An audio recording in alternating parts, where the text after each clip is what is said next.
कैलाश पर्वत की चोटी पर भगवान शिव गहरी ध्यान में लीन थे। चारों ओर शांति छाई हुई थी, हवा में मंत्रों की गूंज थी। पक्षी मधुर स्वर में गा रहे थे और पशु शांतिपूर्वक विचर रहे थे। ब्रह्मांड एक सामंजस्यपूर्ण लय में बह रहा था, जैसे कि समय भी ठहर सा गया हो। यह शांति अंतहीन लगती थी, मानो किसी भी प्रकार की अशांति का कोई स्थान नहीं था। अचानक नंदी की तेज गति से आती हुई आवाज ने शांति को भंग कर दिया। उनकी आंखों में आंसू थे और वे कांपते हुए खड़े थे। प्रभु, दक्ष यज्ञ में सती ने अपने प्राण त्याग दिए। यह सुनते ही शिव का चेहरा पल भर में बदल गया। उनकी शांत आंखों में एक अज्ञात आग जल उठी, मानो समय थम सा गया हो। सृष्टि की शांति पर एक गहरा साया मंडराने लगा। शिव का हृदय दुख और क्रोध से भर उठा।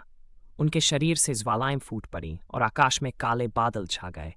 उनकी तीसरी आंख खुल गई, जिससे एक प्रचंड तेज उत्पन्न हुआ। कैलाश का शांत वातावरण एकाएक भयानक रूप धारण कर गया। पशु पक्षी भागने लगे और वातावरण में विनाश की आशंका गिर आई। शिव का क्रोध ब्रह्मांड को हिलाने वाला था। तभी शिव ने अपना विनाशकारी तांडव नृत्य आरंभ किया।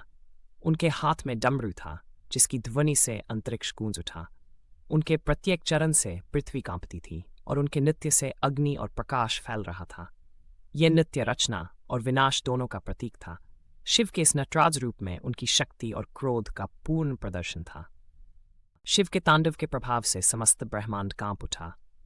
पर्वत हिलने लगे, नदियां विपरीत दिशा में बहने लगीं और आकाश में तारे टूटने लगे।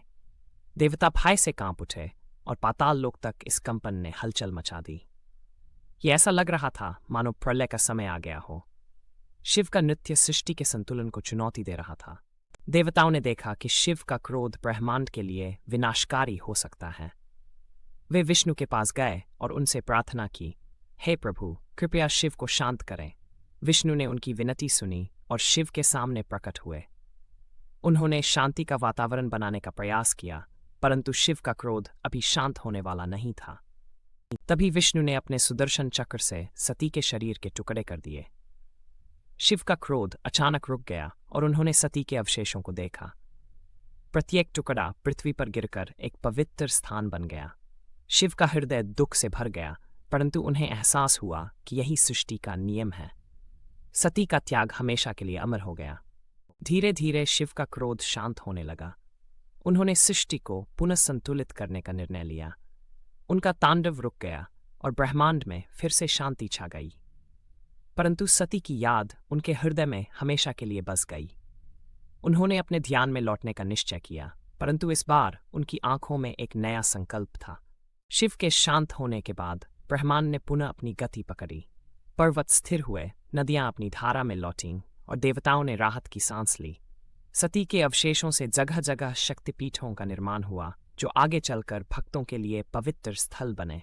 शिव ने सृष्टि को एक नया संदेश दिया, विनाश के बाद ही नई शुरुआत होती है।